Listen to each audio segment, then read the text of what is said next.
Also, my English isn't very good that I can speak like on your level, but I just But try. I'll speak slowly. Sorry, continue, please. Take your time.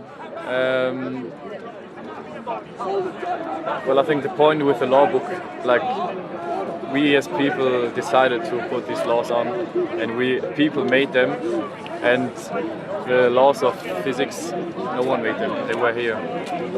How? So you are saying that no one made them. How are you sure that no one made them? This conclusion you have concluded like this, that no one has made them. Yes, These laws, physical laws. So this is a conclusion. I mean, you are inferring, but is it rational to conclude like that no one has made it? I mean, have you considered other possibilities that it may be created by someone else? Of course, I have considered other. I mean, like as children, we grow up and it's easier to explain stuff with God, and also family tells you, yes, God did that and that. Jesus Christ is the Savior of the world. I think, I don't know, I don't believe in it. No, but it's okay, you don't believe, but we are saying that our beliefs should be rational or justified.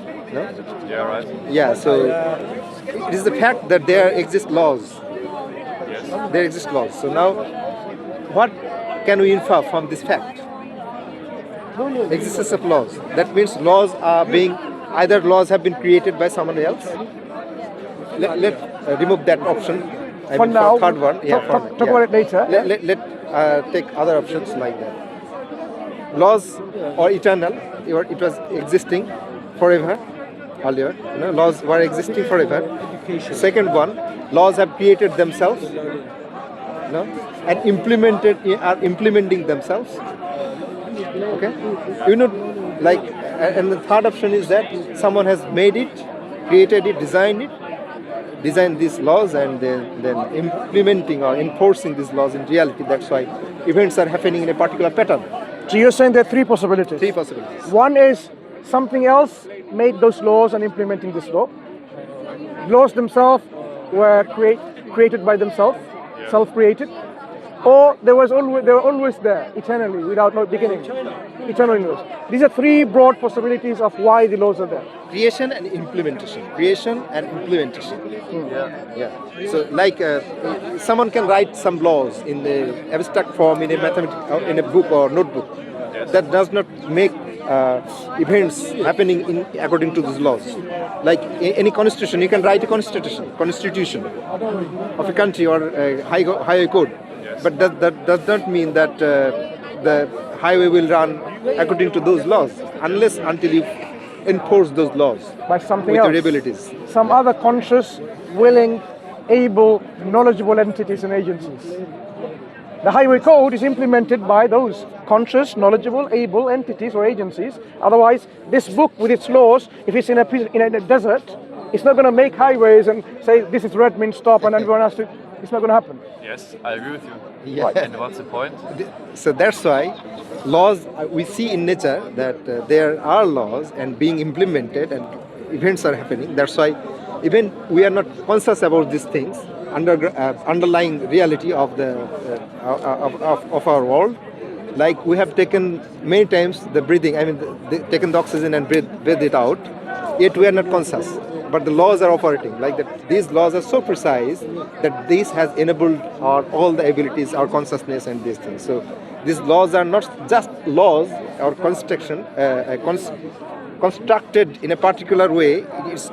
They are constructed in a particular way that is enabling the meaningful outcomes around us. So that means these laws, whenever it is being created, it should have been created by an intelligent, purposeful. Now you're talking about the third option. Yeah, third option. Let's deal with the other two options. Yes. They themselves law themselves created themselves as law to operate. Before the laws were in existence, they were nothing. While they were nothing, non-existent, how can then they come into existence? They can't bring them into existence when they were nothing. So they cannot then say, oh, let me make all these laws of attractions, laws of gravity, laws of electromagnetism. Yeah?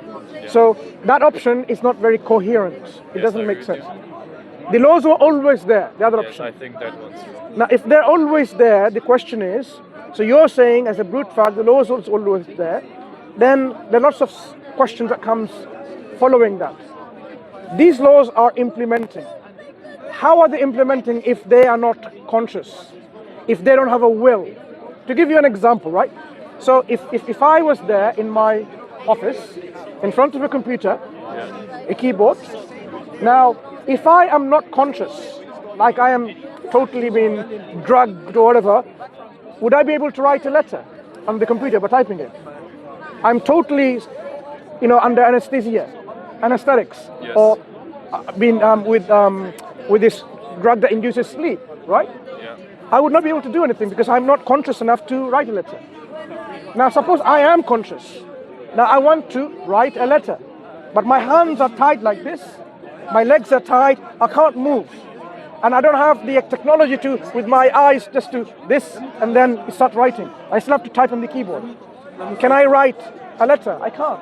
Because even though I have consciousness and a will to write, I can't write. What if I didn't have a will? That I don't will to write. I'm just sitting there, I'm around, I'm in my office, I'm aware, today's Sunday, but I'm not willing to write anything. Would a letter be written by automatically from me? It will never be written. You have to will to write. Okay, who am I writing to? To my boss. Tomorrow I'll meet you at 10 a.m., blah, blah, blah, blah. If I don't have any of this intention, volition, or a will, my choice to write, this letter would not be written. It's not going to just automatically happen. So do you see now, to make a transformation or a change, you need to be aware of yourself as an agency. You need to have a will to do things, do that change or transformation, and you need to have ability or power to do so. These laws that was always there in our example option, if the laws were not aware that they exist, if they don't have the will to make transformation, I'm going to expand this universe from a singularity to an expanded universe. If they didn't have the ability to do so, no changes will occur.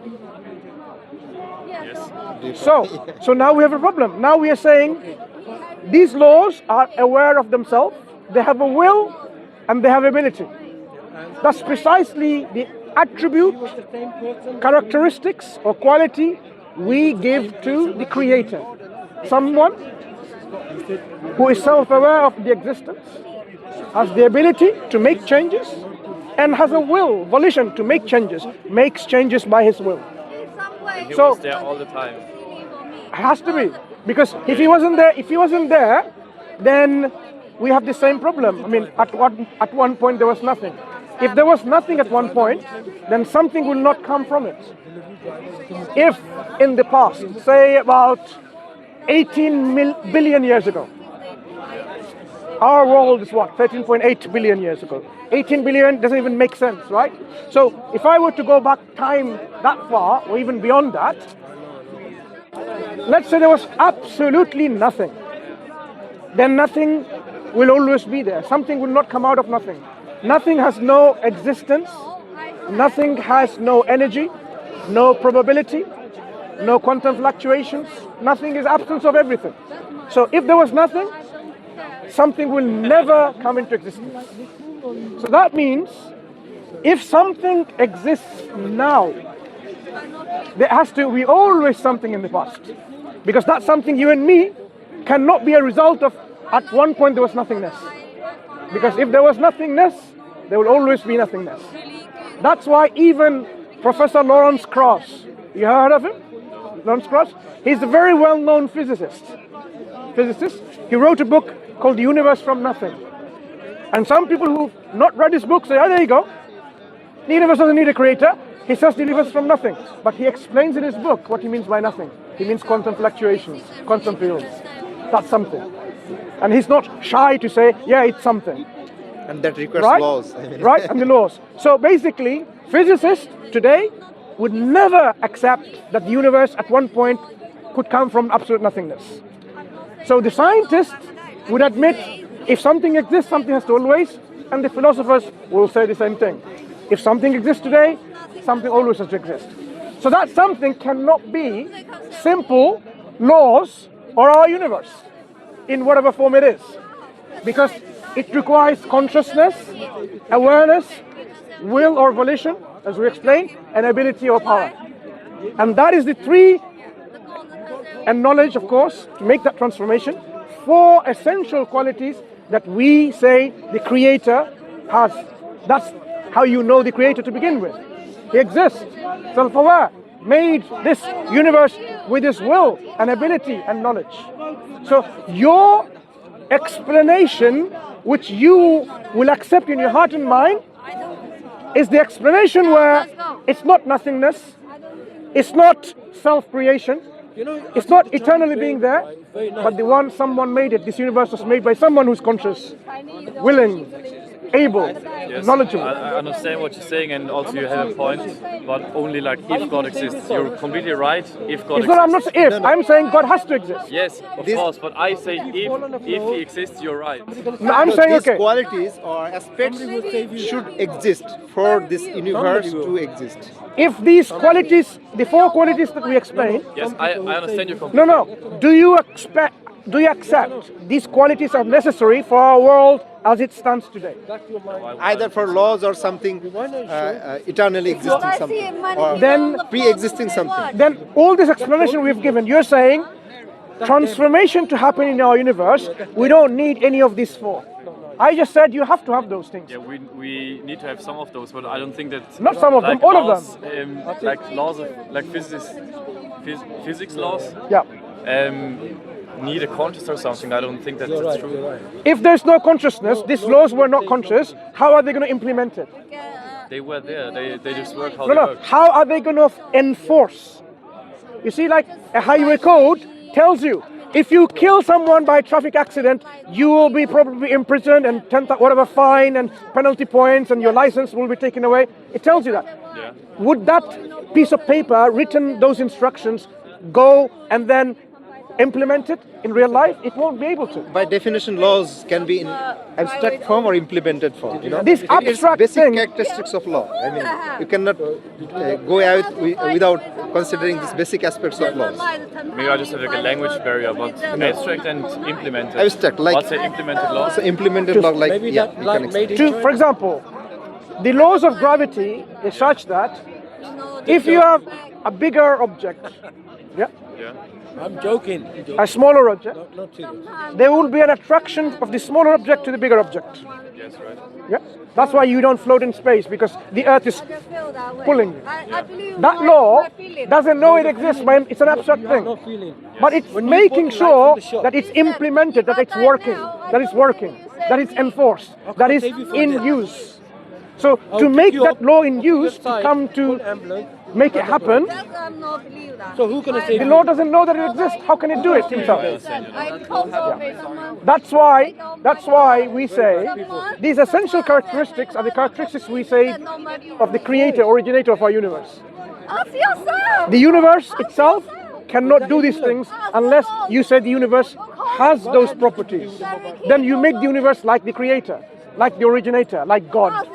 You're giving the godly attributes to the universe. That's the only difference. But There should be something which possesses these qualities, essential Why didn't you qualities, call the police? like will, Because I'm awareness, not complete. ability, and happy. knowledge. Nobody happy. Otherwise, you cannot in London.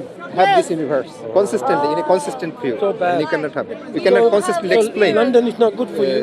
the existence of London this is not safe. universe in this manner, with London meaningful is not creations, safe. meaningful outcomes like us. So you talking You about cannot you've been robbed. explain any of this happening except these four qualities, essential qualities. You should be there. Now, whatever is possessing these qualities, you can name it God or something like that, but that's you might have difficulty to call it God, but you can call it the agency. It's the agency, right? Like the Matrix. Something It's possesses the these agency. qualities. The agency has those qualities. And then you say, okay, fine, that agency is self-aware. Wow, conscious. So this agency, self-aware, willed to have has a will. Why? Do you see how it's opening up to further questions to understand that agency?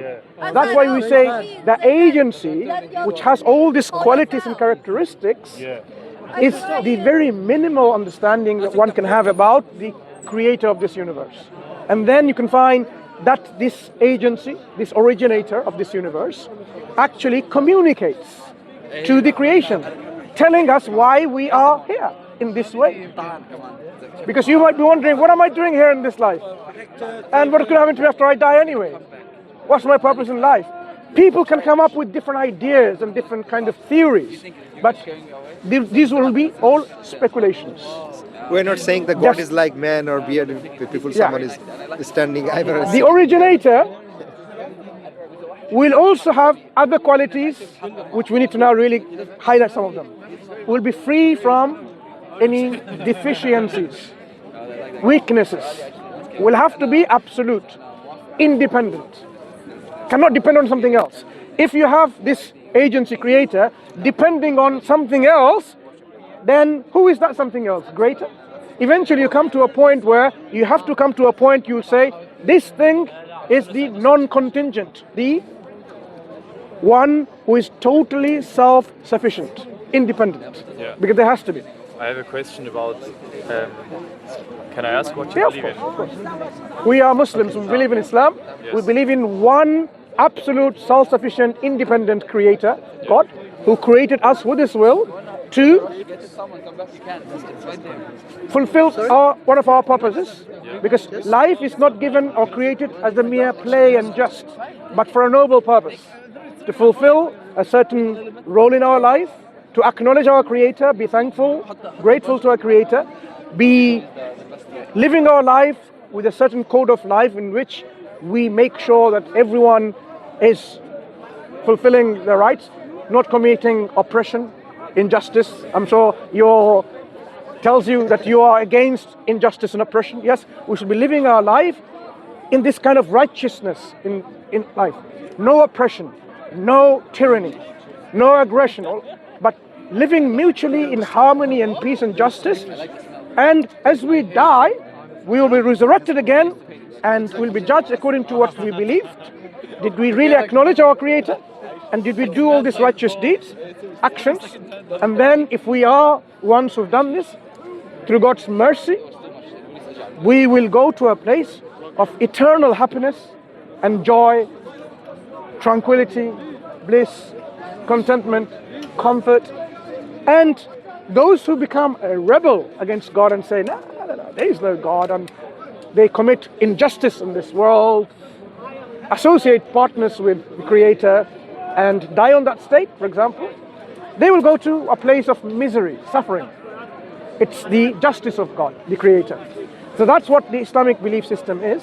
Yeah. And to make sure this belief system is something that you and I can accept it, it comes from the Creator sending prophets and messengers, and the last of them being Prophet Muhammad ﷺ, given a book called the Quran, the guidance, in which there is proof and evidence, so that when you read it and you understand it, you know it has to be from God. It has to be from the agency, from the Creator, because it cannot be from anyone else otherwise. Because otherwise you can believe in Harry Potter. You know Harry Potter? Someone said the Harry Potter is the book that I should believe in. No. Any book can make claims, but the Quran has been given by our Creator, and He has the most beautiful names and attributes. We call Him the most loving, the most just, the most forgiving, the most merciful. Yeah? And He's called Allah. The one your heart and your mind will know that there is no form to concentrate on. There is no feminine form. There is no masculine form. There is no plural form. A unique concept of the agency, the Creator, the originator, in which you can connect to. That's Allah. That's the name given to us to connect to. Yeah. But can I, sorry to interrupt you, I often ask myself, like, why did He, like, God, the Earth exists like a bit longer than 2,000 years. 4 point something billion years, right? Why did He, like, why did He show Himself, I say so, like 2,000 years ago? He didn't show Himself 2,000 years ago. Yes, well, 2,000 years ago, like, Islam was created, no? No. This is where I think, this is where the misunderstanding is. God created this earth. Quran tells us in many of the surah, like roughly translated as a chapter of the Quran, how He created this universe, how He made this earth, and He formed all this, made it cool down, made it become stable, and then created vegetations and other living forms, and eventually at one point, human beings were created. So human beings were created much, much later than many other living entities, right? Because that human being were able to get something from the trees, were something to eat from other things, right? So this human being, we don't believe it's like only 2,000 years ago or 6,000 years ago like some Christians do, okay? It was the first human being that appeared in this world created by God, right? And there were other creations beforehand. This human being was given this message that you can live in this life as you wish, but do not do all of these things, but also be grateful to God, your creator, and live life accordingly. The message that was given is known as the message of Islam.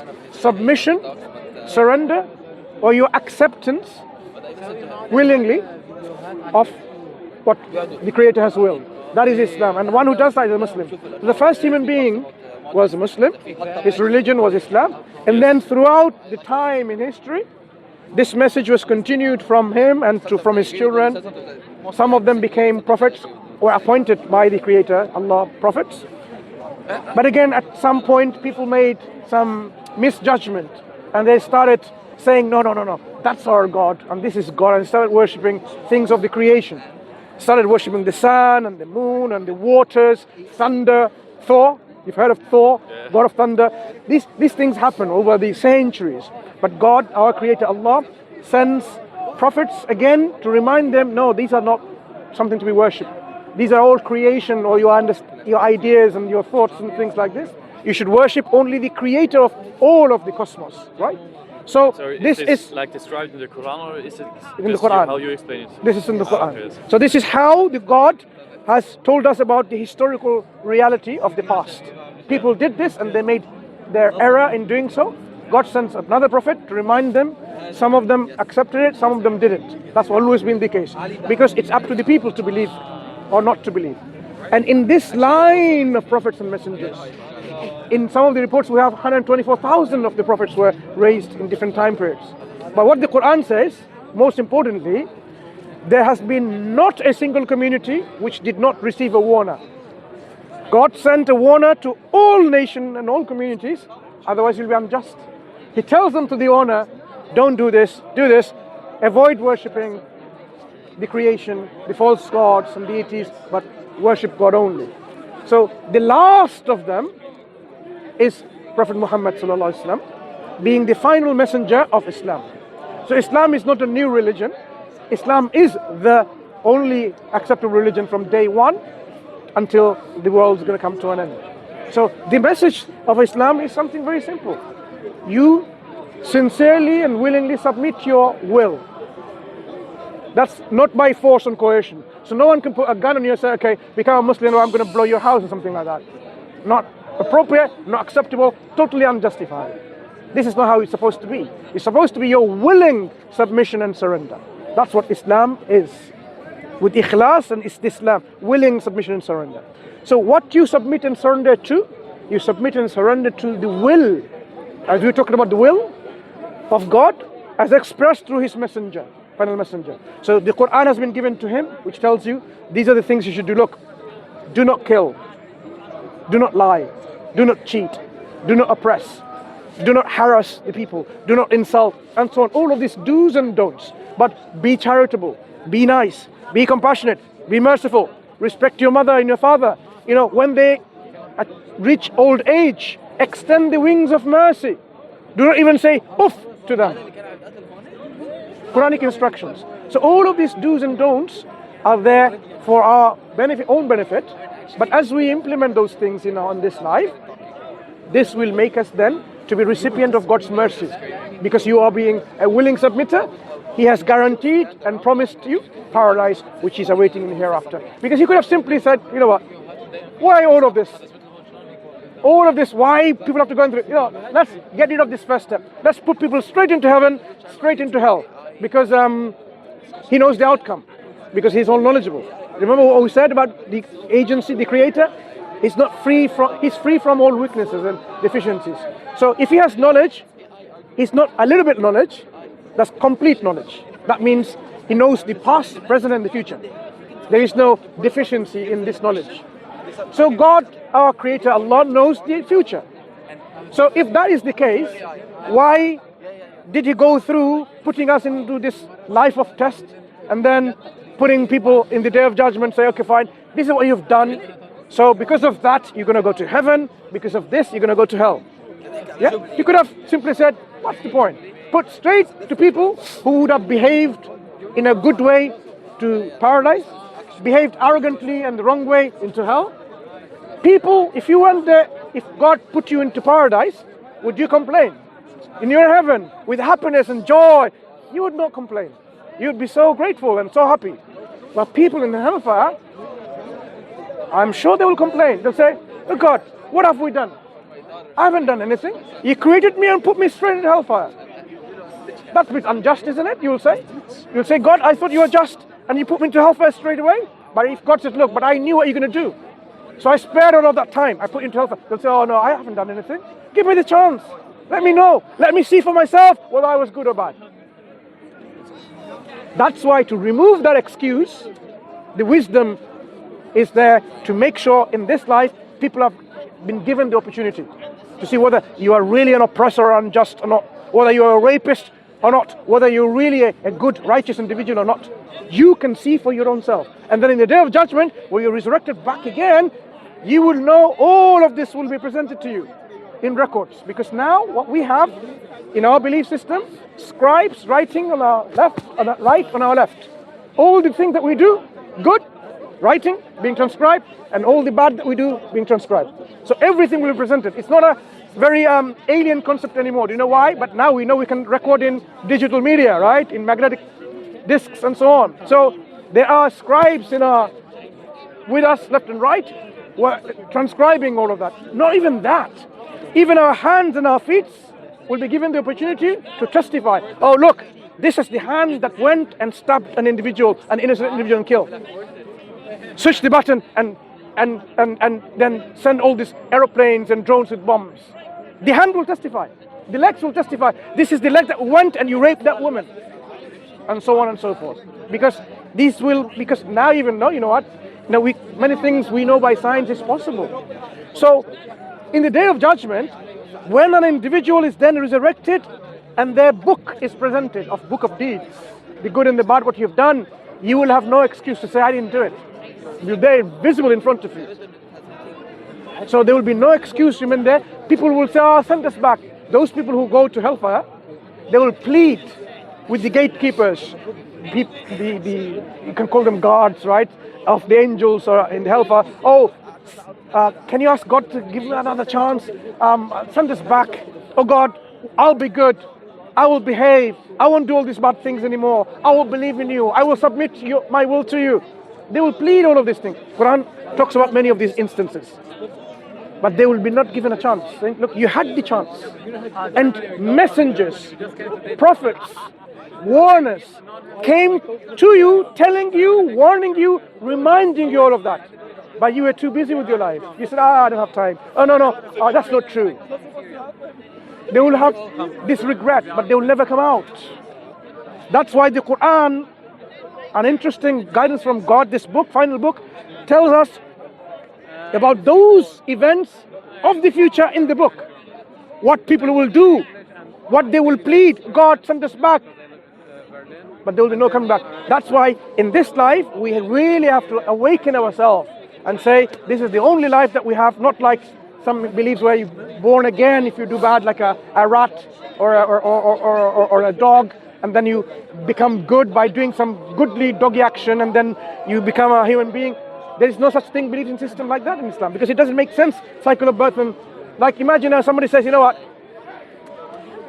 I like women, and then this individual goes on and raping every woman he likes, and he says, he knows the outcome.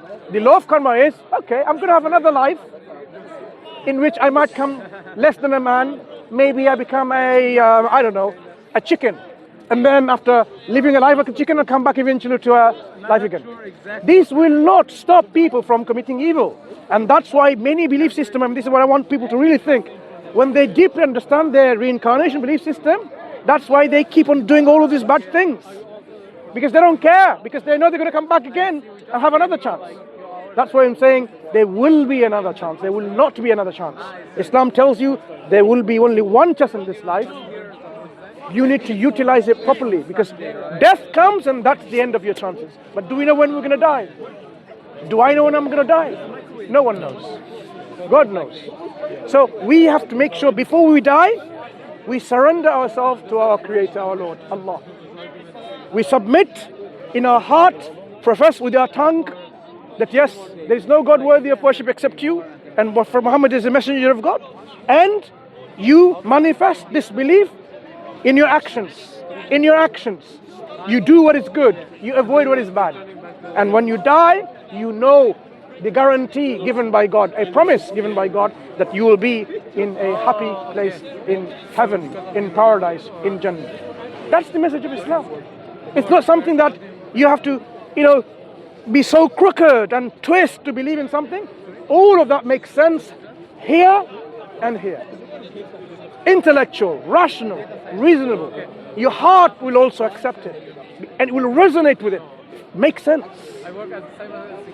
This is why we're asking, when I ask you, are you a Muslim? Because that's what everyone should be asking. Why am I not a Muslim? Why am I not a Muslim? People should be asking if you're not. Because that is the reality of things. You should be a submitter to God.